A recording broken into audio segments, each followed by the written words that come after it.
Um, Pretty much. It's important to understand that people who are willing to listen can listen. People who are not willing to listen, whatever the rational, whatever the facts that there are, they will not listen. We look at China's history and we look at the reason why today the West is so egregiously trying to punish and control China. Most people usually think because China is authoritarian, because China is bad, because this and this and this and this. And it's a very form of effective propagandizing and emotional manipulation about the very nature of a human's psychological, collectively, the collective um, what do you call it? The collective mindset. When we look at the history of how the United States and Britain has pushed and imperialized and colonialized countries all over the world, and people now, because of the race, that 10% of all the British offshoots, like Canada mixed in with the French, and China mixed in with many other Asiatic races and tribes which try to dominate. Imagine that China is actually larger than the size of Europe, with the exception of Russia, of course. You have a lot of infighting. You have a lot of thousands of years of people fighting each other because due to the size and the political differences. Most famously, everyone knows what the three kingdoms are. The Earth is a very strange mystery because of its history of China and its reliability of its historicity. When we look at the the the Western Hemisphere, that people right now are trying to cut in and prevent China from taking and unifying Taiwan. And people most famously use the argument of democracy. The truth is, there's a very solid argument that these countries are not actually democratic. The history of Taiwan, for example, is very well known to be in league with the neo-fascists of Nazis, and they also are aligned with Japan and they are aligned with the West. When we look at Taiwan's history, when we look at two of the current world's forefront potential theaters, you have to understand that Taiwan itself is simply actually a part of China. When we look at here,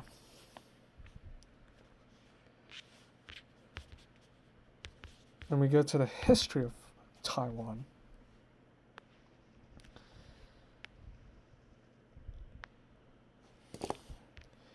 most famously we do know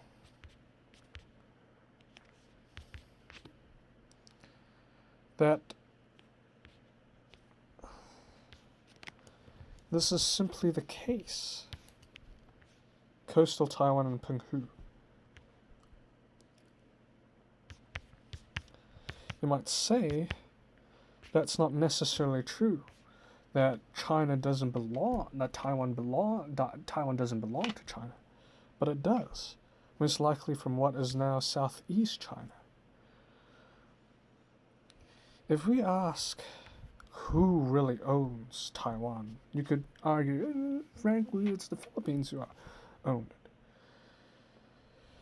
But the truth is that the colonial period was inhabited by Chinese fishermen, and the Yuan dynasty officially incorporated.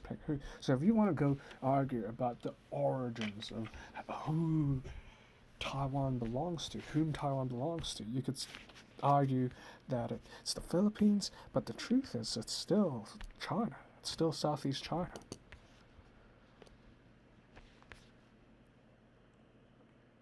They were Australia Papuan people, similar to the Negrito populations. So in fact, China is actually trying to colonialize back their own island. If you ask me, fair trade is to give half to the Philippines, give half to China. But because the Philippines has now been colonialized by the US during the 1900s, even some of the Filipinos argue that they are not part of China. They don't like the US, but they get bombed by it anyways. They get killed by the US. And now the political elites of the Philippines is having basically essentially, this is a reductionist view, but it's a Stockholm syndrome. The same is with Japan.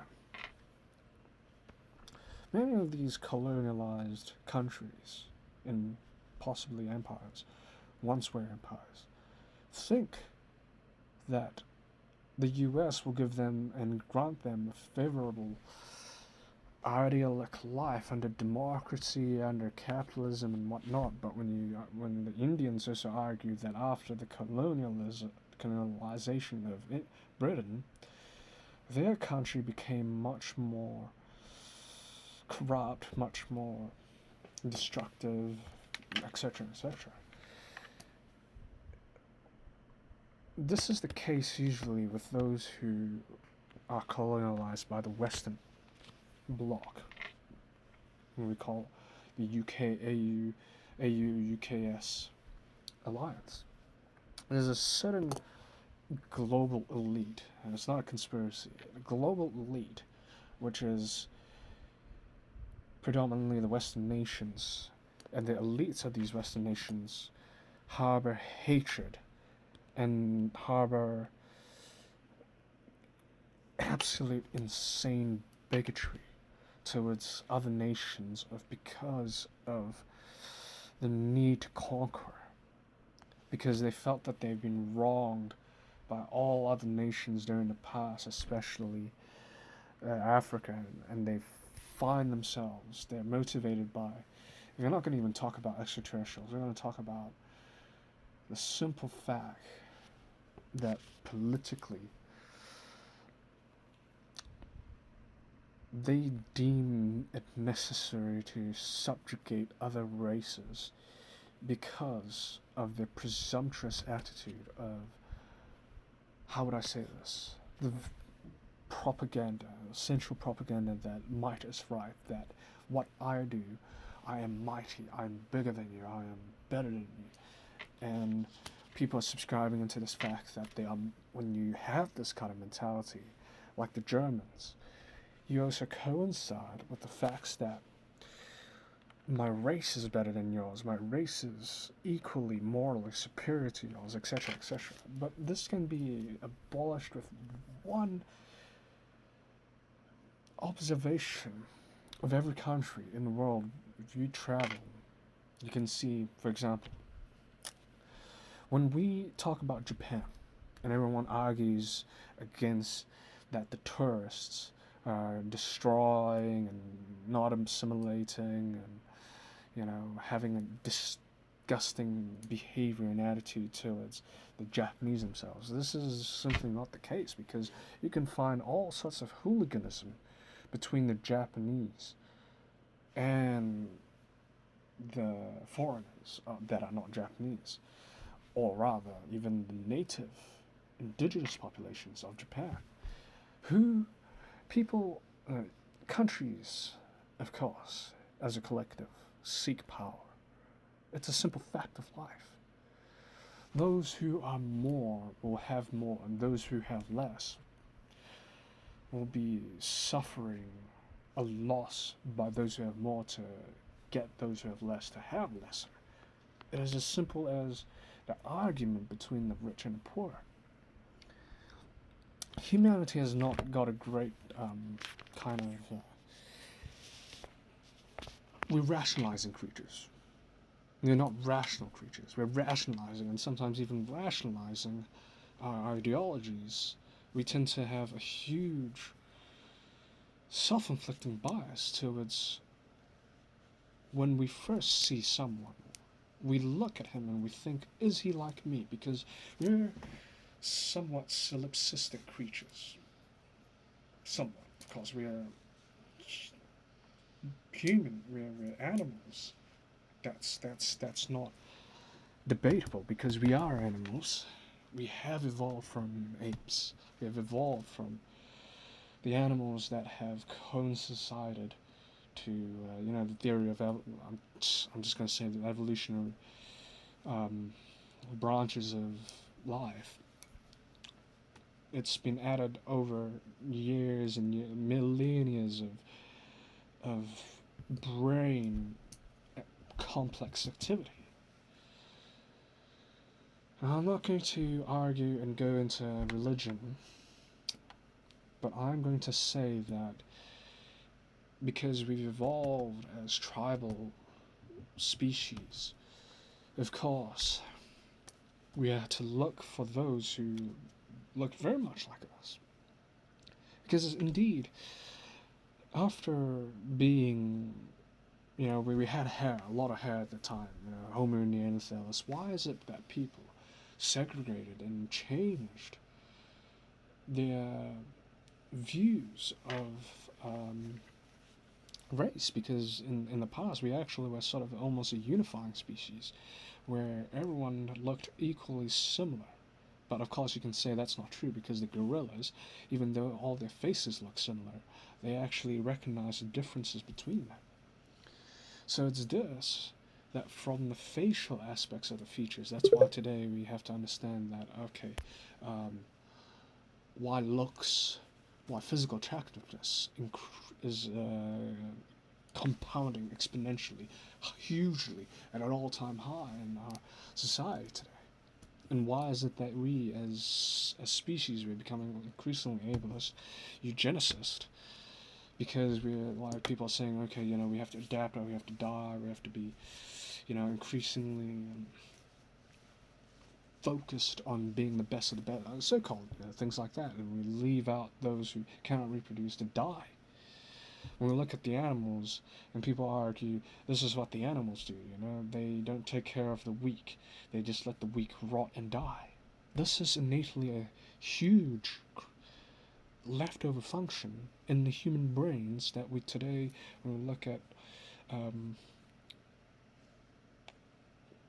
let's just say, for example, mental disorders, autistic people. Now we're also talking where the right wingers are increasingly pushing this kind of mentality, which is not really founded on science. The science itself says that race isn't really a huge factor in terms of who is morally equally better or worse, But it plays a huge factor because human beings are hugely visual creatures. Hugely. I would argue that those who are blind, they have to, of course, adapt, and this is what human beings are, sort of like an all-rounder. They're capable of putting their mind to fix a problem when they see fit throughout the millennia of evolutionary circumstances. But because now the idea of superiority, moral superiority, is actually kind of recent in our evolutionary timeline, wherein that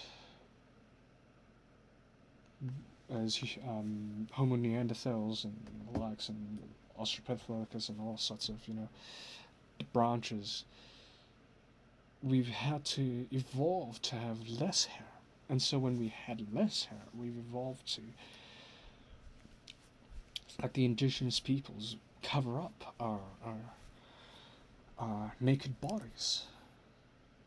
Evolution demands, not demands, but like shapes our bodies to have less hair because we had increasing, we had to run longer and faster. Either you ran longer or you ran faster, and then or either you had to fight off predators faster. And so when we look at coming to racial differences of humanity, why is it that Asians are, their skin is kind of the melanin isn't so much because their diet was consisting of a lot of vegetables and they worked the farms. Why is it that we compare ourselves now that we live in Western countries, the short versus tall?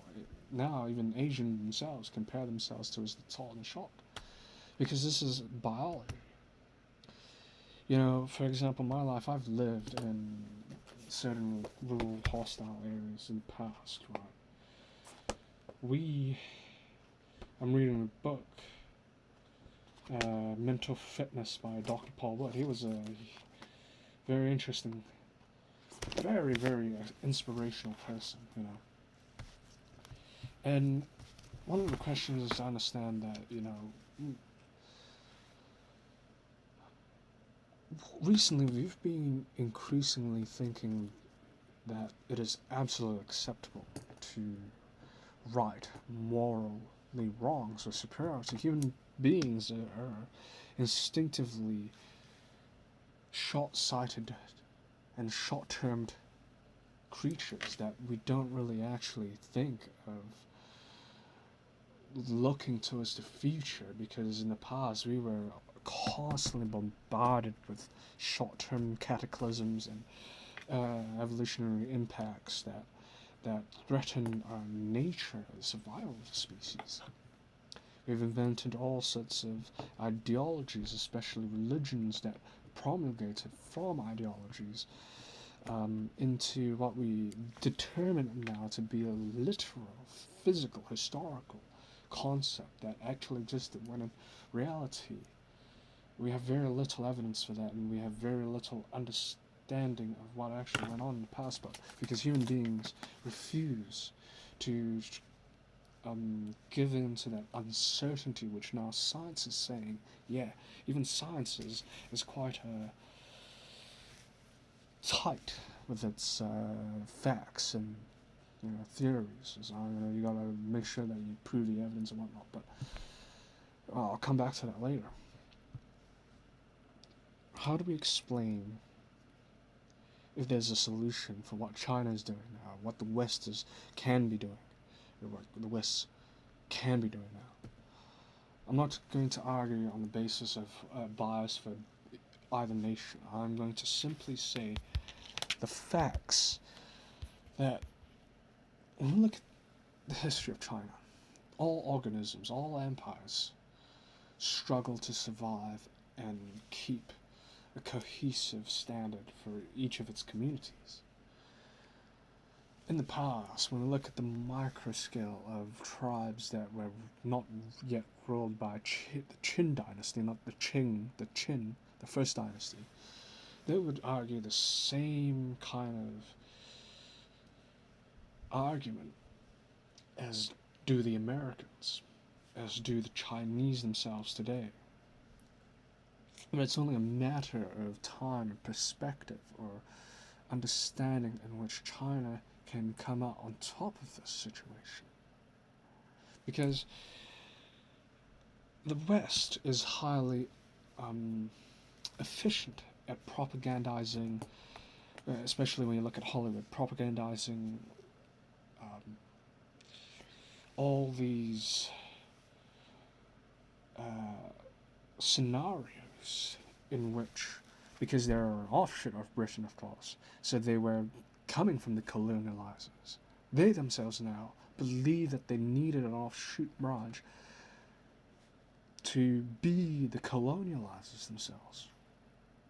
They just didn't want to be colonialized, but they want to be the colonializers, the imperialists.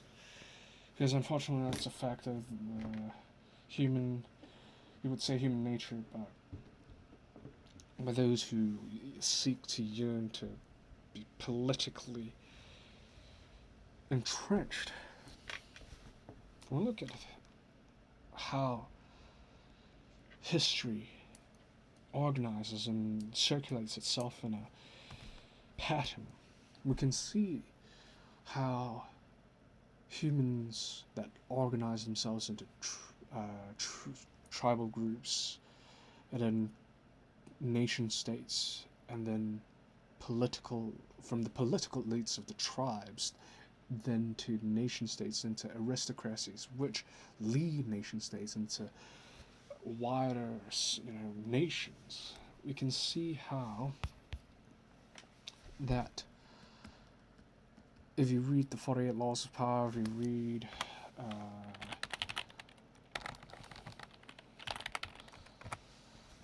Homo Deus, you read all sorts of books, the top 10, you can understand that empires will seek to use any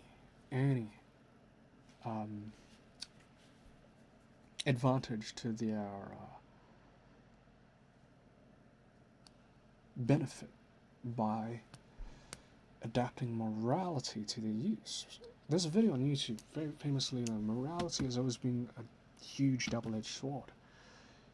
Most atrocities have been committed under the guise of morality, especially today, where the US is basically becoming Nazis themselves. When we look at Nazi Germany, we don't think of the UK, we don't think of the US, that the Nazis learned their eugenist, ableist, and racist ideologies from them first.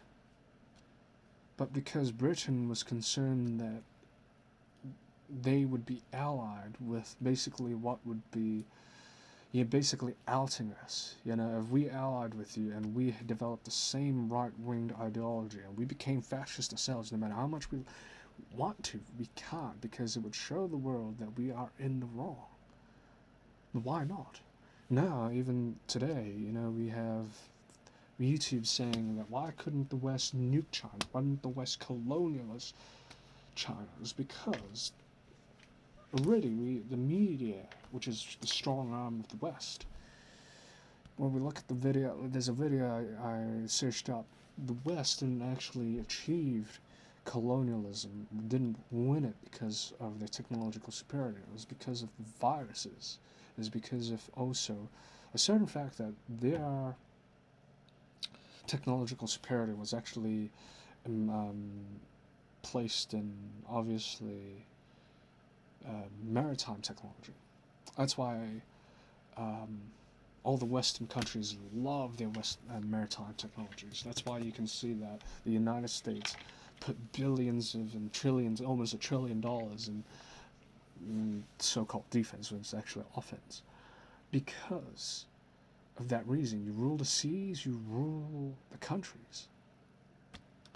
So they will have to pride themselves on the fact that they do rule the seas. That's one thing China has to. China did actually also invent many great inventions that preceded the Americans.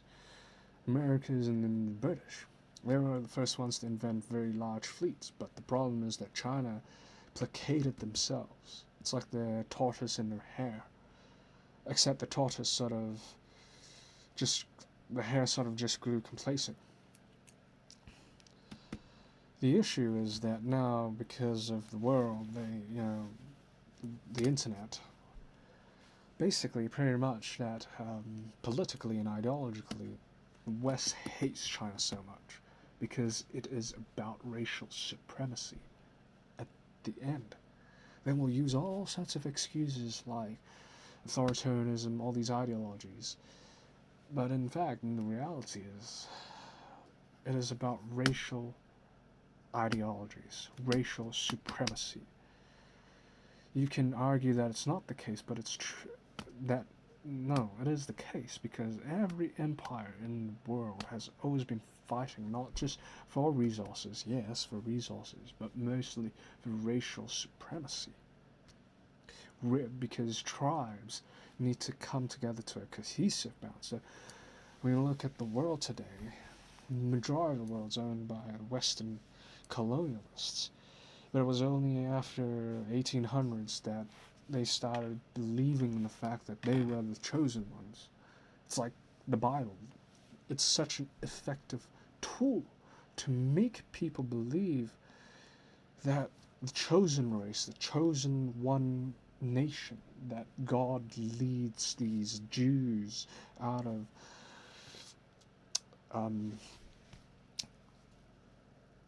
a pagan and idolatrous and evil society. You don't even actually know what actually happened in the famous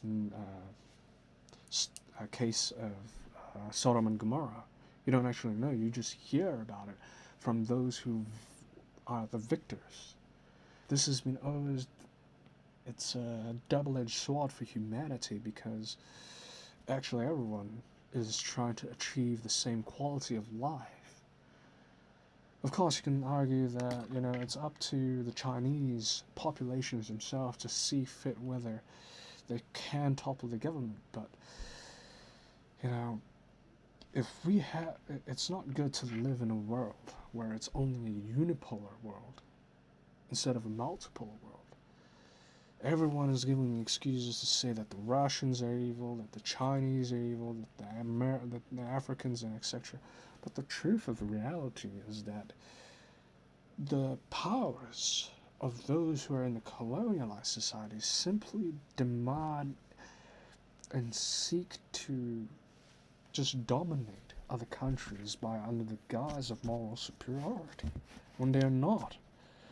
When we look at the history of America, when we look at the history of the United Kingdom, we can clearly see that it is a simple fact of life. The Americans nuked Japan. Of course, Japan also was frustrated because of its embargoes by the West, and was humiliated by the West very early. Who knows why that the Chinese were the victims that the Japanese had to suffer. It's like a bully that bullies the victim, and then the victim turns into a bully and basically beats his own friend up, which is very strange indeed. Because they needed to lash the shadow. They needed to lash out at someone else, and it's strange to say why. Maybe because it's some kind of code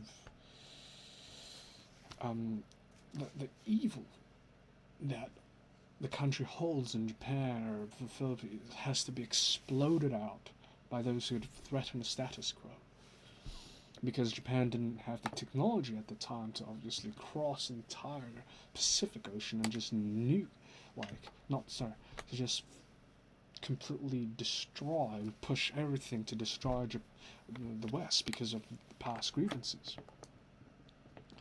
Because they knew that the United States was so powerful, and they would completely be all obliterated. So unfortunately, instead of helping the allies of China, they decided to, the Japanese military decided to branch and offshoot and just decided to do whatever it wants to do. It wants to blame someone else. So the issue with what we are dealing right now is humanity's hypocrisy. They will use any excuse under the guise of moral superiority, moral righteousness, to not accept the facts in themselves that they are colonialized and they are actually basically pushed with your head down. You know how a bully punches you or fights you and just pushes you down and humiliates you? That's exactly most of the countries that gone through. I mean, you can argue about Chinese colonialism in the past. Yeah, it's true. That's another topic. I'll come to that later. But when it comes to this very survival of these countries, it's important to understand that nobody's in actually right here. China has to colonialize Taiwan to demilitarize and remove the border. That's why it's doing everything with the Southeast China Sea. It has to, because the West is trying to control this. It's encroaching on its boundaries. So the West is completely adaptable and very, very efficient at using divide and conquer tactics. Unfortunately, the world, or the Western world, was influenced by that, especially India, even though India has been colonialized by the West, refuses to agree that China is actually in the right. You live in a Western country, most of the world's population immigrate to these Western countries, and the West themselves are complaining about these immigrants because they don't understand that they are the cause of it. They refuse to believe in it because they've been colonializing the country, other countries, for decades and millennia. When it comes to bite them in the ass, then they're like, people, it's a human nature to argue. It's like an analogy. You're in a car, you're in a traffic.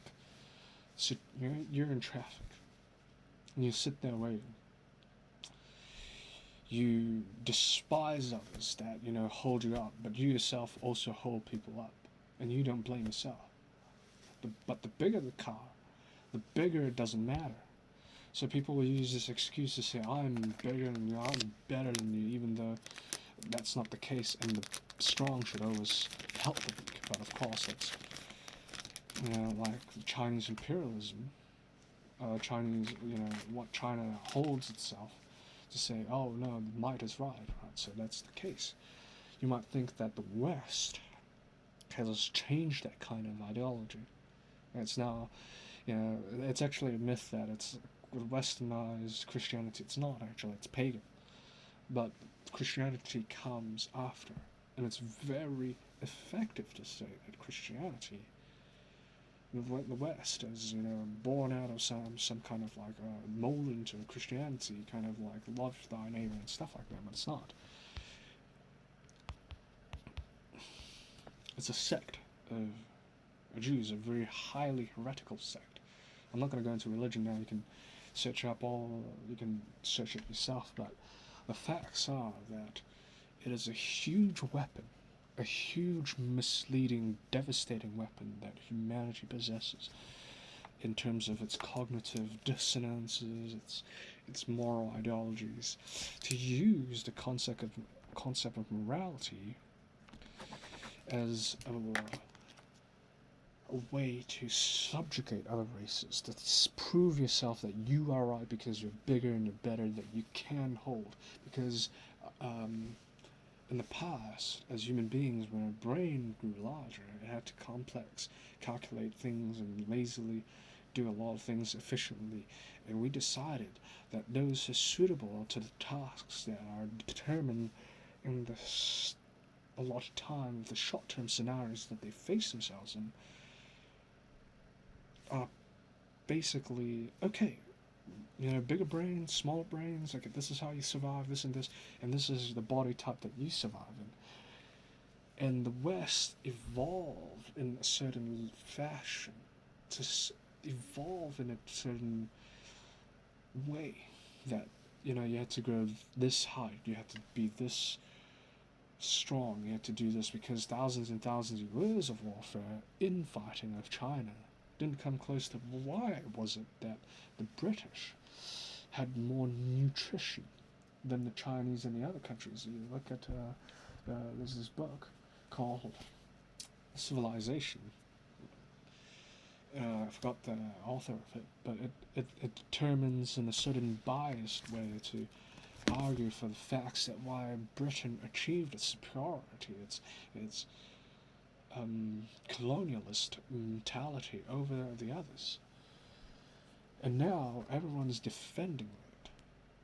The truth is, this is very evil. This is an evil, evil, evil, harmful, subterfuged ideology that humans have. which needs to be eradicated. You need to see everyone as an equitable race, that people survive in environments. So you got like racist comments like the Chinese were the ones who created COVID, SARS too, and all that, and ate bats and all that. This is a simplification of our most primal desires to paint the other as our enemy. But the Chinese didn't actually create COVID. It was the British. Throughout insider knowledge of, you could call it conspiracy theorists, whatever, but you gotta understand that conspiracies actually can be true, especially Operation Paperclip, not MK Ultra. So it's not that's the problem with, we tend to think that what we believe in is so solid that doubts cannot be set in our minds.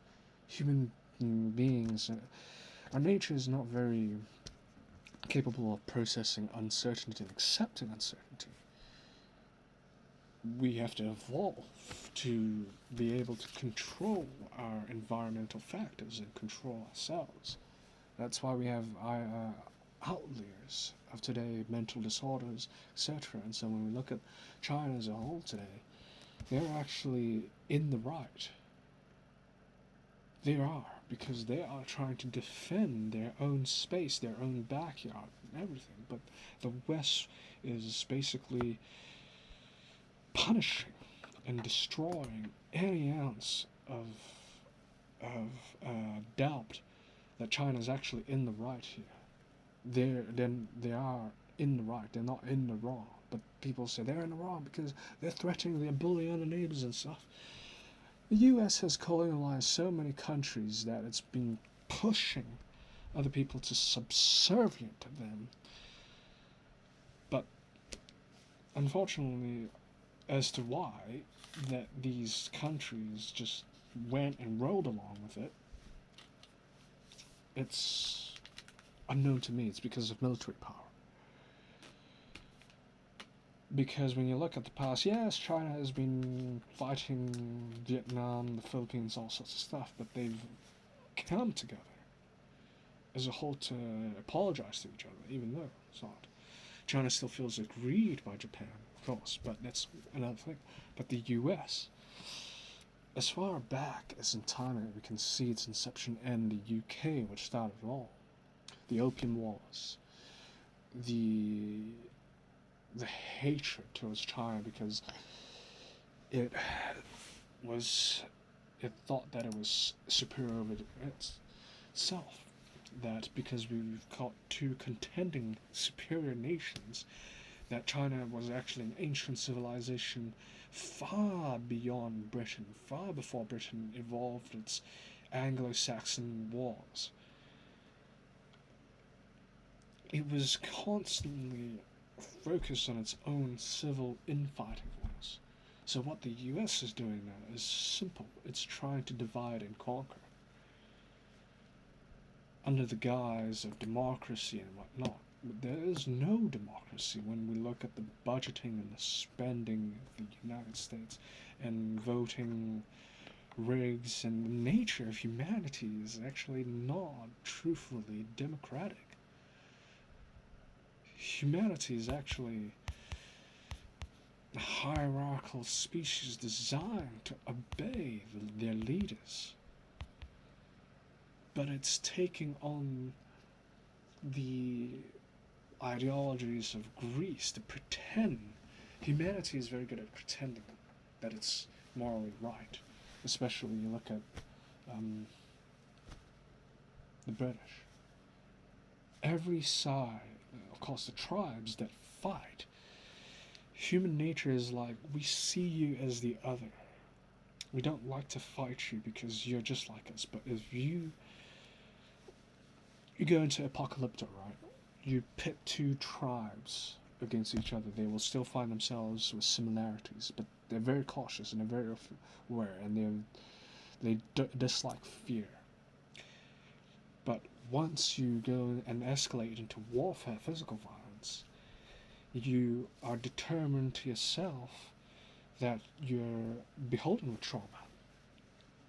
Like American Sniper, you kill a kid that was, you try to rationalize it to yourself that you've done something horribly wrong. So when you kill a tribe, a fellow member of a tribe that looks like you try to reason to yourself that they deserve it, and they caused it, etc., etc., because this is an egotistical ego ideology. It's a basically it's a neurological defense to argue that that enemy deserved it, that the enemy was not just like you, but he deserved it because you're rationalizing yourself to argue that you're against. So it becomes a deep-seated emotional amygdalian process. So as to not allow your mind to understand and acknowledge that you've just killed a fellow member of not a different tribe, but a fellow member of life. And that's the state that humanity finds itself in a huge global cognitive dissonance time. We're in a crossroads here, and in order to solve the situation, China and the US must understand, the US particularly, must understand that it is not as righteous as it seems to be, but because of the political elites constantly churning up trouble, and the elite in China trying to also churn up trouble, even though it is in every right to maintain its situation, to take Taiwan, to take the Southeast Seas. The West is playing in on the fears of the colonialized countries because they think, even though, of course, the Philippines have been cruelly killed by the Americans, the Japanese have been nuked twice, which, of course, was kind of and then the how would I say this? The Vietnamese, the Southeast Asian countries are basically trying to fight against the colonial powers. And now they're using the same thing, the same tactic to get Cambodia and Thailand to pit itself against each other. That's what the West is doing. The West wants this new world order, this global order, that it's only them. That's simply the truth and the crux of the issue. You cannot deny that. If you ask me, right, how many countries have been colonialized by the West? Australia, the British sent their inmates over to the seas, and then New Zealand, where they just decimated half of the population of the Maori, and then they, give themselves excuses. Where you look at even today in New Zealand, the police, half of the New Zealand police officers, somewhat like not half, but like a quarter, are Indians. Because you can't blame the race, but you can say, okay, because they're finding themselves motivated by racial inequality, so they try to have a Stockholm syndrome like of the West. They're saying, the West is very much at fault, but it refuses to admit its fault. It defends that it is in a right. And when we look at the world today, why is it that the West is so acclimatized that, when you look at YouTube, of course, these are the media of the West, right? You cannot really argue that it is against. Everyone has their biases. Do you think that if you were living in Rome, all the newspapers will be, or not newspapers, it's just news of the heralds and the prophets? I wouldn't say prophets, but like those who just, give out news, right? Do you think that they will be non-biased? Do you think that they will give a very objective view of the barbarians, of those who Rome have conquered? And especially today, with the English, every time they make a media, a film form or a TV show form about the Romans like barbarians, they will always showcase the Romans in like a colonialist, militaristic, imperialistic attitude, which is honestly projection, because the Anglo-Saxons were doing the same thing. Because deep inside the British, the city of London is still actually seated with its ancestors and its predecessors, and now today its offspring, its generation, its current generation of people who were Romans. Of course, you can argue that the Romans are spread out throughout the world. Yeah, yeah, you can. The Italians are remnants of the Romans, of course, but the British hated the idea that they were subservient to an unknown foreign power that you say the Romans, so they tried to build an entire city around the Romans that now inside the city of London they came together, hybridized.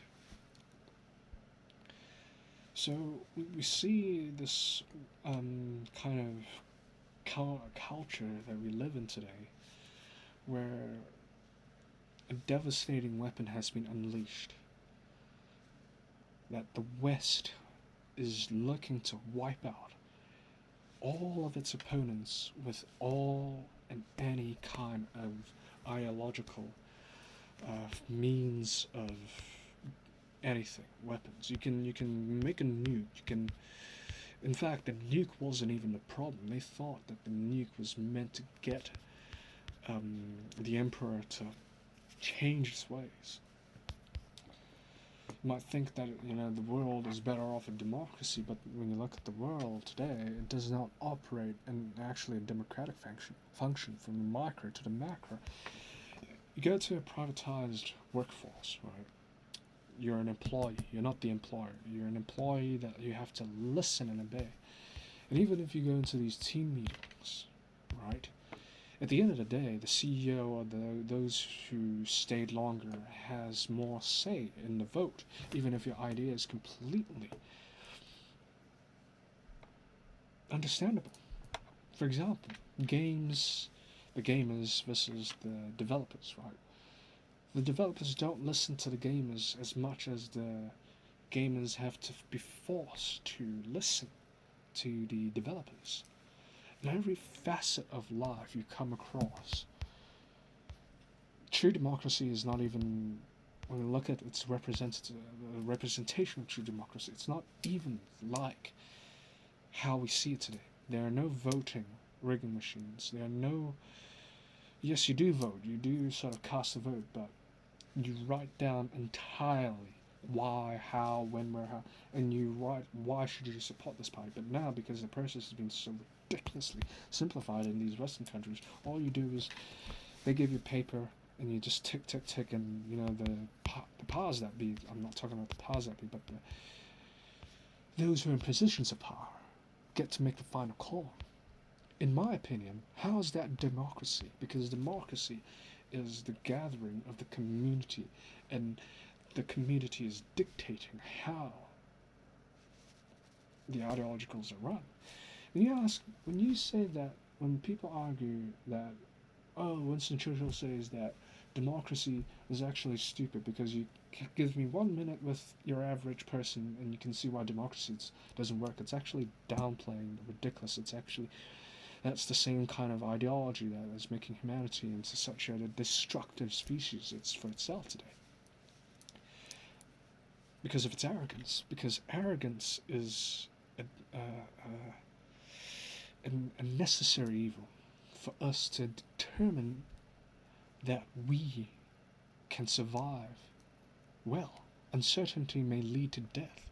So when we're struck with uncertainty, we lose all sense of control. That's why you see in these capitalist countries today, the billionaires, they focus so much on their own certainty that they refuse to give up power. And they, in turn, develop and reform that kind of ideal to say that I am, this is what I do because this is what I do and it's right. It's not wrong. And there are others who argue against that. But the truth is, more and more of the population that we live in these Western worlds are subscribing to the idea of elitism. Elitism is the issue with humanity. that we need to cut it out. It's like a cancer that has grown into all facets of the global world's body. Humanity as a whole is increasingly facing a very its own destruction, not because it's evil, not because these are reductionist terms, not because of this and this and this and this and what people purported to say is usually, we call it rhetoric, really, but because of its own double standards of what it determines it to self to be right. The more you think you're morally right, the more you will come to a brick wall when you're faced with another person who also thinks that you're morally wrong. And so it's both parties trying to determine who's right, who's wrong, and it escalates into warfare, when both parties should acknowledge that its own existence is insurmountably necessary for its own survival. Like, it's insurmountably important. It's not a question or a matter of who's right, who's wrong. Taiwan needs to give up itself to China. That's not to escalate itself into warfare, and we can determine how it's going to work out. You look at Israel and Gaza, you look at Ukraine and Russia, you look at, in the past, Poland and Germany. West Germany, East Germany, and you look at how it's suffered under the regimes of the US. But it itself does not say anything. It just says, I'm not really concerned. The victors that win the wars and establish their empires, regardless of whether they're wrong, humanity was always looked to them as the source of power and righteousness. And when people, like atheists, you got these arguments already solved by the atheists and the skeptics. You look at the Bible. God establishes himself as a supreme authoritarian figure, much like the U.S. In fact, in fact, the very mode of how religion's used today is so much akin to the Bible. But because human beings have to subscribe to their belief. Religion is actually an ancient form of political, ideological propaganda. It's not actually, as we think now, it's a spiritual form of propaganda. It's actually a political ideology. The very heart of God, Israel, and many other things that we purport now to be the U.S. is the same thing. It's only made metaphorical. And now we think that it's completely physical. It's real. It's reality, but it's, of course. And so the problem that we have in this world now is that it's such a a dictatorship of ideologies, a dictatorship, a dichotomy of ideologies that both sides refuses to give up, and one is more dominant than the other. Despite, even if the U.S. is wrong, they will defend their war in Iraq. They will defend their wars in Native Americans. They will defend every form of colonialism. Even today, the sickening thoughts that these right-wingers or these left-wingers or whatever it is are trying to defend that if Native Americans have not been colonialized, they will keep fighting among themselves. They will ridiculously destroy themselves. The problem isn't savagery, which is what humanity is trying to establish its balance itself to. Every nation, empire is actually quite savage. The Americans are actually more savage than the Native Americans. Who would have thought that the Americans could establish scientific experiments in the earth? Who one would defend, like the movie Outbreak, would defend that, we have to make our own virus so that the others who are crazy than us you get to use their viruses. But you're just trying to compensate that you've literally made the most insane virus in a defense of moral superiority, which is what humans are very good at doing now. You've done evil, but you refuse. You think it's for the greater good. It's the same thing as the West has done. So China is now taking macro from the micro form of like, I'm the bullied victim. I'm the bullied victim. I'm not going to be aggressive. Technically, all empires are going to be bullies, right? They're all trying to gain power. But the Chinese, in those regards, do have no objectionable qualms, and they do have the factual rights that they have to solve the civil war. They are in the right.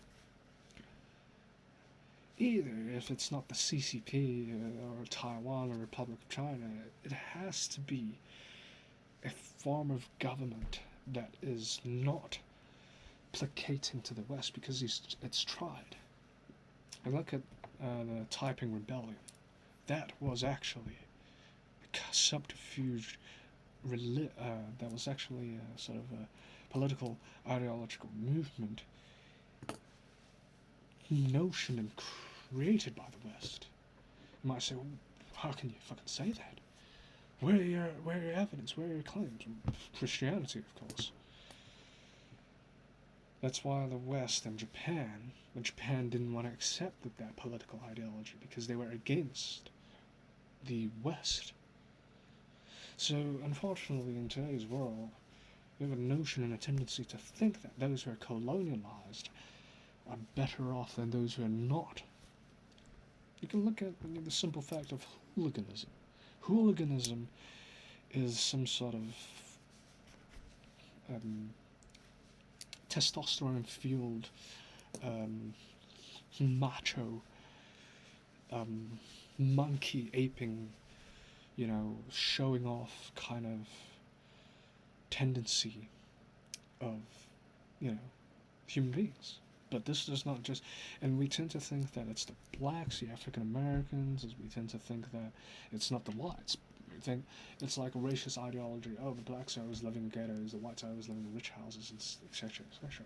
But we don't realize that the whites who do live in rich houses, they contribute to hooliganism, footballers, right? Not only football, but they go out to the bars drunk, night, and they fight each other and all that kind of stuff. And then they, in fact, the Second Amendment,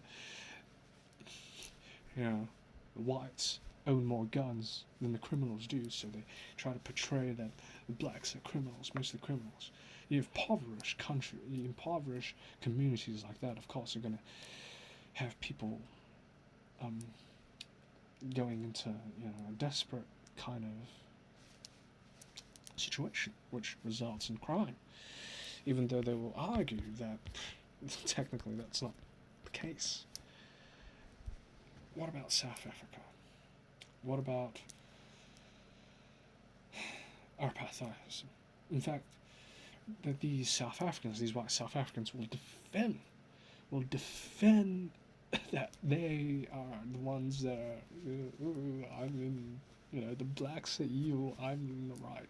But they're the ones actually contributing to the problem, not the black communities themselves. After all, you have been colonialized. Irregardless of what, whether you're in a desperate or not desperate situation, you will always try to fight back against the colonializers. But the Han Chinese, I would have to say, that it's more of a size issue than it is of race. Of course, when you look at Lee Kuan Yew and he talks about race, the Chinese mainlanders versus the Hong Kongers versus the Singaporean Chinese versus the Malaysian Chinese, they all feel that they're neglectful. But to be honest, this is still such a great project. China has achieved what Europe could not. The size of China outclasses Europe. In Europe, we've got all sorts of borders between Poland, Lithuania, former Yugoslavia, now Serbia, Bosnia, Serbia, all sorts of countries. They couldn't get together and establish themselves like how the Chinese are. In fact, we have to congratulate, no matter what these people politically fault China for what it's doing, the Americans have done just as worse. China is, want to talk about Xinjiang? Guam, Cuba, uh, slavery, American slavery, uh, the genocide of the Iraqis and the Afghanistanis, and in fact they were fighting against the British. That would even count, regardless of whether you would defend it that you were fighting against tyranny. Hawaii, of course. Texas, the Spanish. Who's to say that who's in the right and who's in the wrong? But the Chinese were just fighting amongst themselves to create a defense against the barbarians, the Mongolians, and stuff like that. So these people have some kind of screwed up thinking that, oh, if Taiwan belongs to China, how about China belongs to Mongolia? That's a fucked up, ridiculous thinking. They will rationalize themselves. They will cognitively distant, think of all this crap, regardless that they couldn't. They couldn't acknowledge that they're in the wrong. No one wants to. No one absolutely wants to, because if you did it, of course, you have to pay reparations to many countries, and already, the U.S. would basically be, if we had admitted defeat and we admitted that we were in the wrong, it would open up themselves to enemy attacks. It would be the end of America. But unfortunately, no one wants to admit they're in the wrong. No one. They couldn't. They can't. It's a matter of survival. So unfortunately, these two countries, these two superpowers are in an impasse. They will use anything to defeat, because they want superiority, and it's actually a bad thing, not a good thing. Even people think it's a good thing. In all honesty, if, let's just say, for example, the world were just ruled by the West, the entire world were ruled by the West, genocide would ensue, just like the Nazi Germans, the Germans. And as a matter of fact, that you have to have multiple races coexisting alongside, because if you had just, let's just say, the white people existing, right, in the entire world, diseases would flourish, all sorts of problems would arise, because you would have a lack of fundamentally racial diversity in order to basically combat and counterbalance certain problems that the world will face.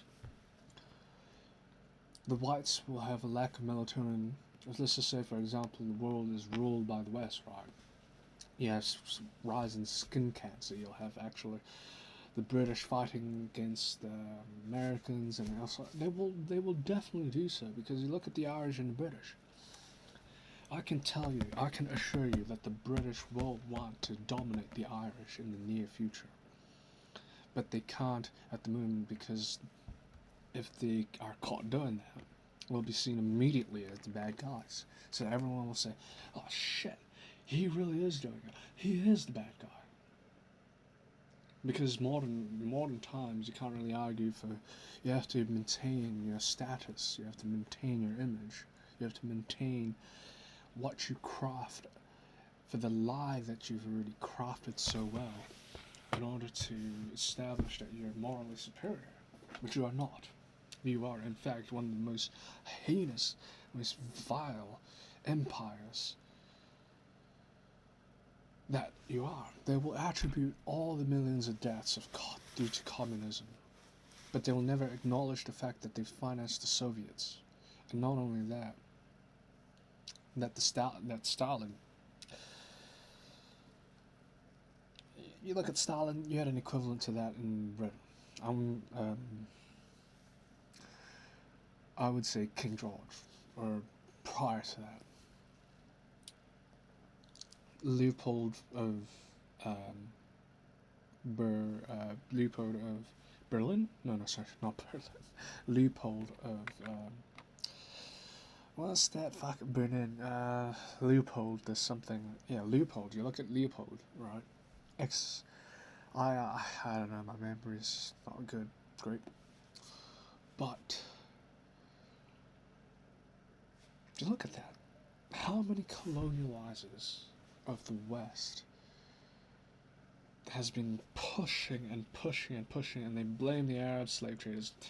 Who gives a damn, man? The Arab slave traders, you're blaming the Arab slave traders. You're not blaming the African slave traders, man. And the African slave traders are akin to those who are like the white guaylo pleasers in the opium wars in China. They will use anything to put the fault and the onus on yourselves, but they will never admit the faults of themselves, because if they do that, they're basically shit.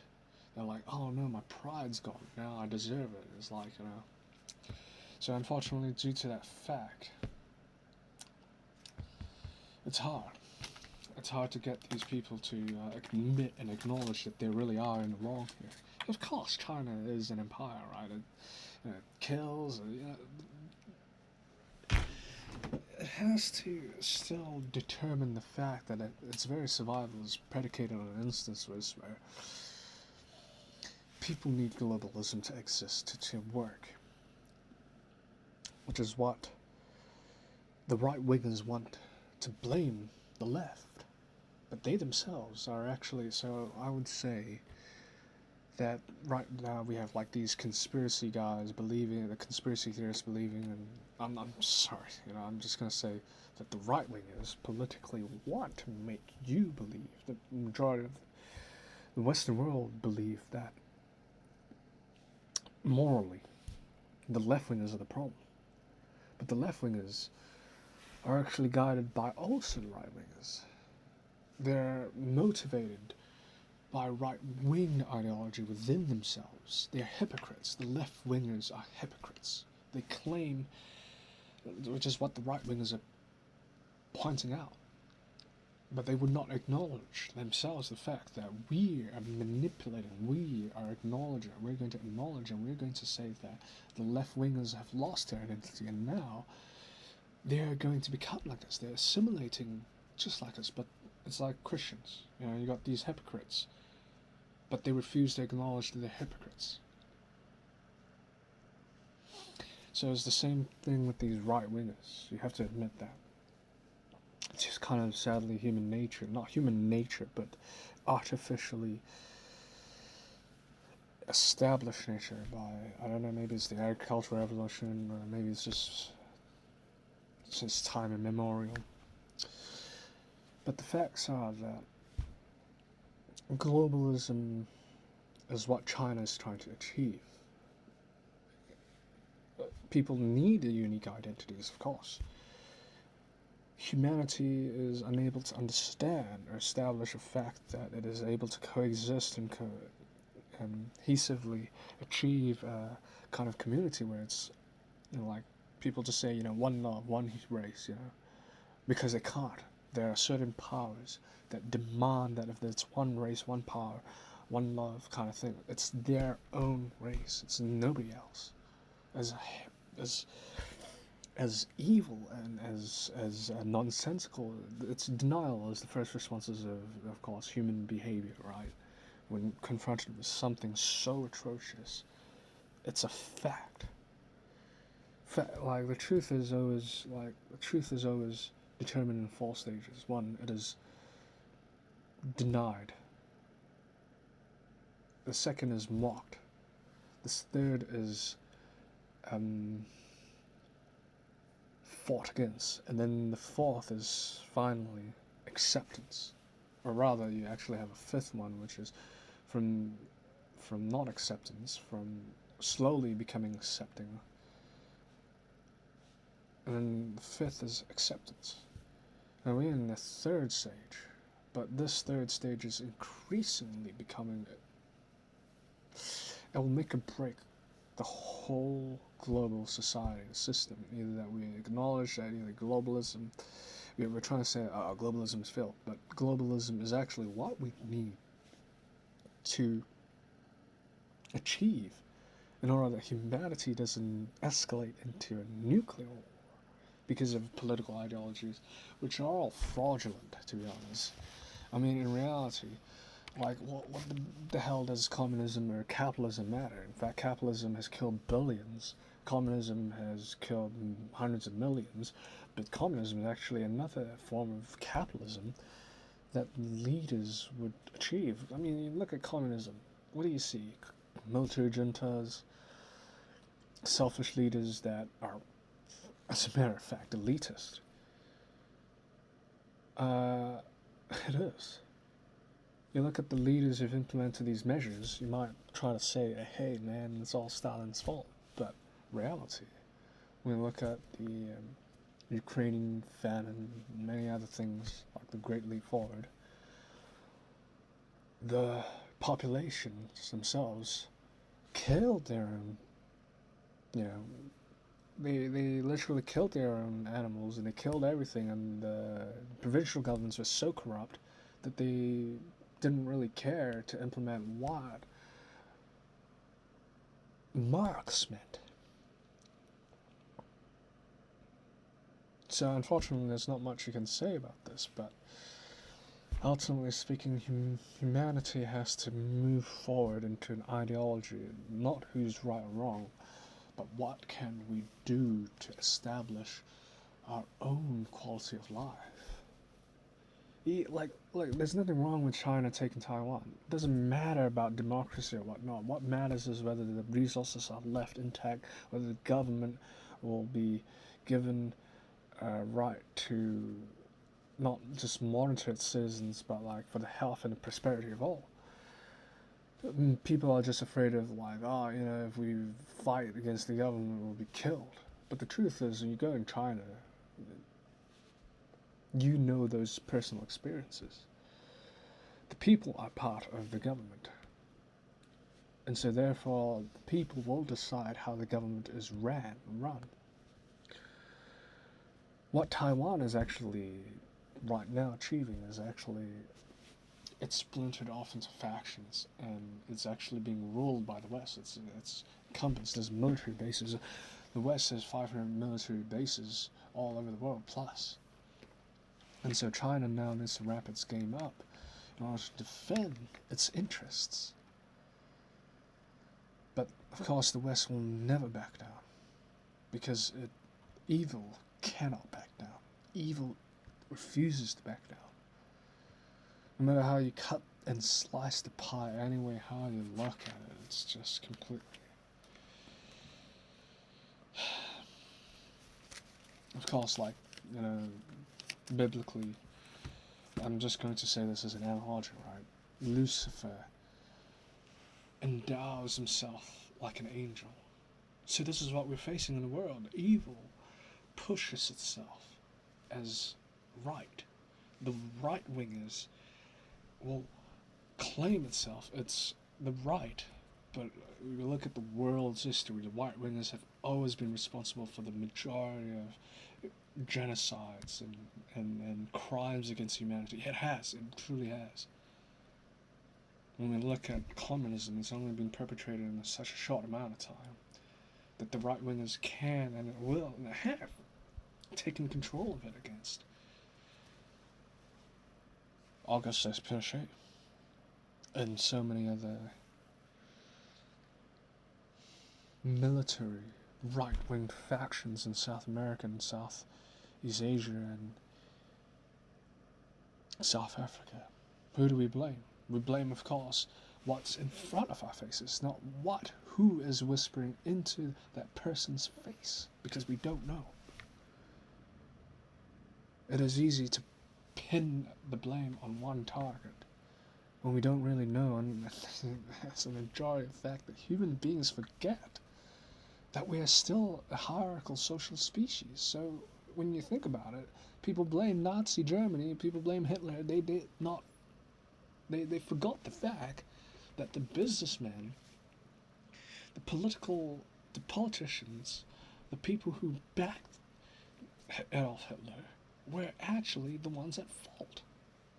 And the populace themselves too. And they will try and use any fucking form of reason to say, no, we were forced to this and this and this and this.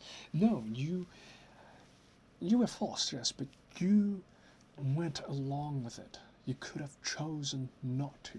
The American populace could have chosen not to obey the government, but now, because of the Patriot and everything, you're like basically coerced into believing that you were. Look at Edward Snowden, look at Julian Assange. They will say that he's a traitor, but in fact, we had to have people like that, right? Of course, we needed to know Julian Assange and the Chinese government, but for a while, it will do what it has to do. It does not make the Chinese government any worse. It is just an inevitable fact why the Chinese government had to end up becoming in the state that it's in, because after thousands of years of warfare, unfortunately, we would love to think that in an ideal world, the Chinese government is just going to be kumbaya, and they're just going to be like, okay, we've all globalized this entire region instead of provincial governments and warlords and crap like that. Instead, we're just gonna. You gotta understand what is the government right now responsible for is not making sure that it never splinters itself into certain pieces like in the past. It tried the US's model. It tried probably a lot of models, but to be honest, it just didn't suddenly work out, sort of. But after all, the difference between why the Chinese government and the US's government have freedom of so-called speech that the people themselves, the populations themselves, cannot voice out. Let me tell you something. The Americans are so precisely crafty at this art. One voice in the wilderness, they do not care. Multiple voices, they're already trying to subterfuge. Look at Waco. They will use any form of ideological propaganda to determine that you are in the wrong and they are in the right. Therefore, the only thing that is factually, you have to hand it to the Americans for the Second Amendment. But also, that's also in itself a double-edged sword, isn't it? It is. So, what can we do? Well, the Americans are already, like when you're looking at American government, the military-industrial complex has grown so immensely powerful. It far outclasses, in fact, it's already probably de facto assimilating the entire civilian government into its military stronghold, like Japan. So when we look at the history, what Japan has went through, that's the same thing as the US is going through now. An entire political elite, financial elites, and military elites are completely fascistically trying to influence the world through what it believes is to be right. But this will lead the world to ruin. It will.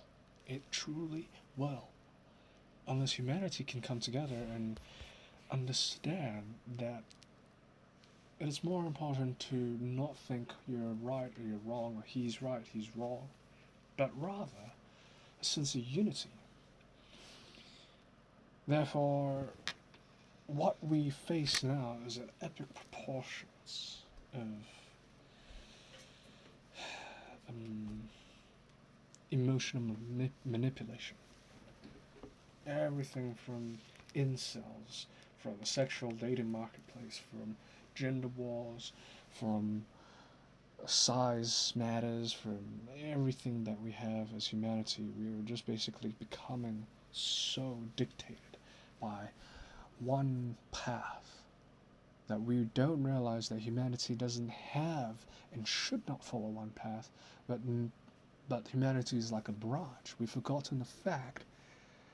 We've forgotten the fact humanity is like a tree now. We're focusing so much on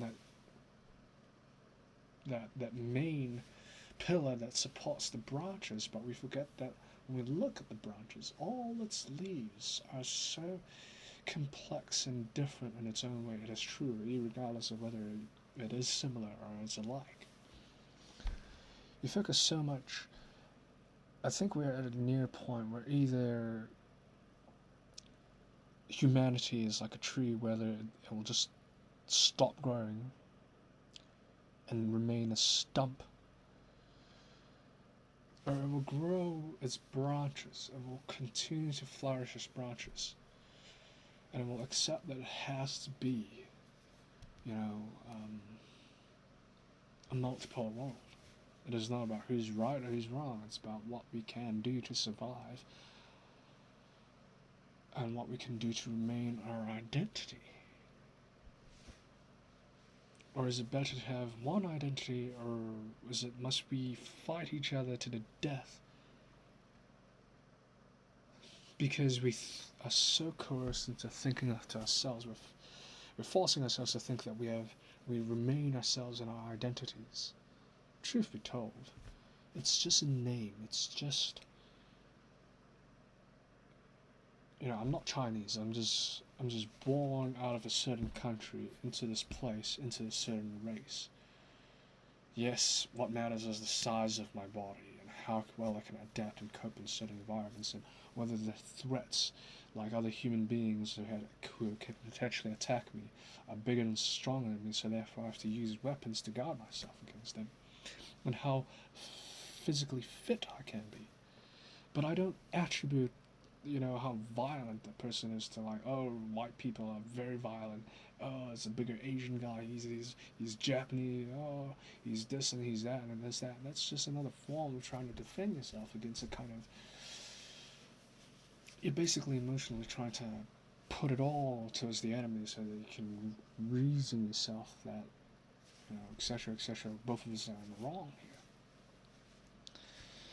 You look at Mike and Walt, right? When Walt tried to kill, when Mike argued against Walt, people are saying, oh, Walt is always in the wrong, but Mike flared his ego up when Walt said, you're welcome. Mike points out that Walt is egotistical, but Mike was the one who was trying to actively kill him in the first 2 seasons of Breaking Bad. And he just turned around and said, he allowed his own ego to get the better of him. So in a sense, he is being a hypocrite. But of course, Walt was inevitably Walt. But Mike did not acknowledge his own faults. But I think Mike was thinking, yeah, I was wrong. But if you did not, that's what we have today in this world. Nobody thinks that they're in the wrong. When I was talking to this person, in the church, they're saying unforgiveness, and everyone's thinking that they're a victim. To be honest, that's the mindset of a colonializer. They will never acknowledge that these people, they themselves, are at fault. Never. They simply just can't. And I'm going to end it here, and unfortunately, if there was one paragraph, one sentence to change this entire damn situation, the world would not be in this situation. But unfortunately, how are we going to change the human condition? It is almost an insurmountable task unless if people increase their self-awareness, increase their understanding of what it means to be human. Then I'd have to say that we truly will win. When we are at our worst, hopefully, we can be at our best. Even if nuclear war happens, hopefully the people kill each other so much that they figure out that it's not worth killing each other over race and ideologies and religions, or hating each other just because you're not a Christian, you're not a Muslim, you're not Chinese, or whatever. Until then, people will just digress into that kind of moral superiority, just like men and women. Unfortunately, I think if we can't see our fellow human being as a human being that needs love, instead of acknowledging that he's in pain, then we can't help the fact